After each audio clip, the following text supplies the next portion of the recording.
Bonjour chers frères et sœurs en Christ, bienvenue dans cette nouvelle vidéo de 7 minutes de pain quotidien. Et la grâce, la paix et la miséricorde de notre Seigneur Jésus-Christ vous soient abondamment multipliées. Nous allons continuer notre lecture dans le livre de Actes des Apôtres chapitre 2. Aujourd'hui nous allons lire le verset 40. Amen.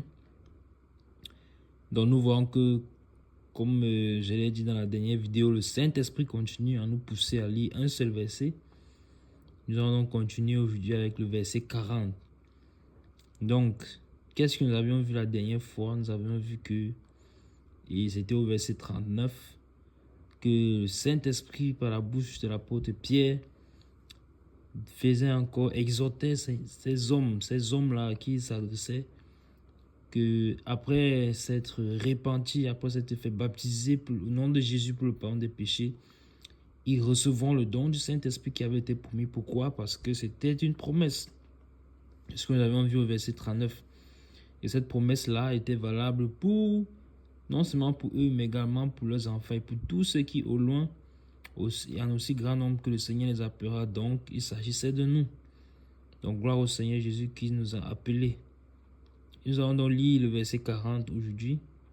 Et je le lis au nom de Jésus. Et par plusieurs autres paroles, il les conjurait et les exhortait en disant: sauvez-vous de cette génération perverse.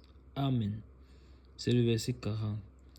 Et par plusieurs autres paroles, dont nous constatons que l'apôtre Pierre leur a parlé. Il leur a parlé. Et il leur a parlé. La parole nous donne l'indication par plusieurs autres paroles qui ne sont pas mentionnées ici dans la Bible.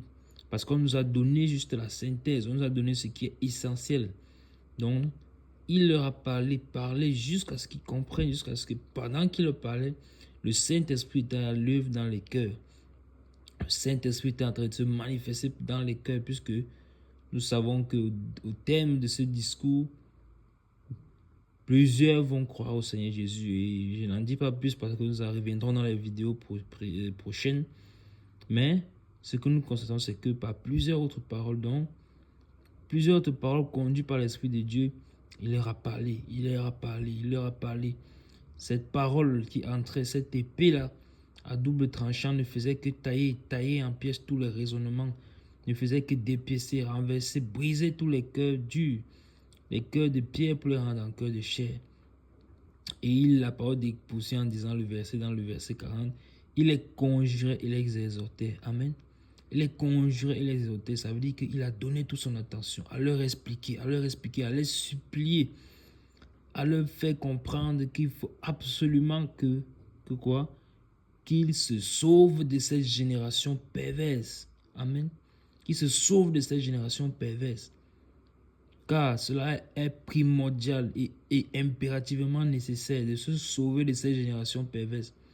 Et donc, mon bien-aimé, ma bien-aimée, toi qui écouteras cette vidéo, sauve-toi de cette génération perverse. Si tu ne connais pas encore le Seigneur Jésus-Christ, cherche à le connaître et sauve-toi de cette génération perverse. Si tu es déjà dans le Seigneur et qu'il y a encore de l'amour du monde dans ton cœur, je t'exhorte ici comme l'apôtre Pierre, je te conjure ici comme l'apôtre Pierre, sauve-toi de cette génération perverse. Cette génération est perverse. Regardez à quelle époque l'apôtre Pierre est en train de parler. Il y a plus de 2000 ans. Il parle déjà de génération perverse. Et nous sommes rendus en 2025. La perversité a atteint un niveau incommensurable, un niveau inimaginable. Mais la parole de Dieu nous dit rien de nouveau sous le soleil. Vous voyez? Donc ce qui a déjà existé. Et là nous nous retrouvons dans le livre d'Ecclésiaste. Ce qui a déjà existé. Et si l'on dit d'une chose, voici elle est nouvelle, c'est qu'elle existait déjà dans les temps précédents. Nous sommes dans le livre d'Ecclésiaste du chapitre 1. Donc vous voyez que c'était déjà au temps de l'apôtre Pierre, c'était déjà au temps de l'église, au tout début, au commencement. La perversité avait déjà gagné. Et quand nous rentrons même, nous constatons que pourquoi est-ce que Sodome et Gomorrhe étaient détruits? La perversité. Vous voyez, la perversité. La parole de Dieu dit de nous sauver de cette génération. Bien aimés, nous sommes des enfants de lumière. Nous ne devons pas marcher dans la perversité. Nous ne devons pas marcher conformément à ce monde, conformément aux choses de cette terre. La parole de Dieu nous dit dans le livre de Jean, dans les épîtres de Jean, que si quelqu'un aime le monde, l'amour du Père n'est point en lui. Pourquoi? Parce que l'amour du monde est inimitié contre Dieu. Nous ne pouvons pas aimer le monde et dire que nous aimons Dieu. Cela est impossible. Nous devons nous attacher entièrement, totalement à Dieu. Car Dieu nous veut tout entier. Il veut nos cœurs tout entiers.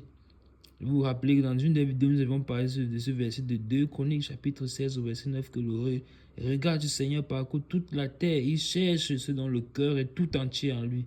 Donc le Seigneur veut nos cœurs tout entiers, tout entièrement. Il les exhorte à se sauver de cette génération perverse. Nous nous sommes attardés sur ce que c'est que la génération perverse. Attardons-nous maintenant sur le mot sauver. Sauvez-vous. Que signifie sauvez-vous? Sauvez-vous. Quand est-ce que cette expression est utilisée? Cette expression est utilisée lorsque nous sommes en danger.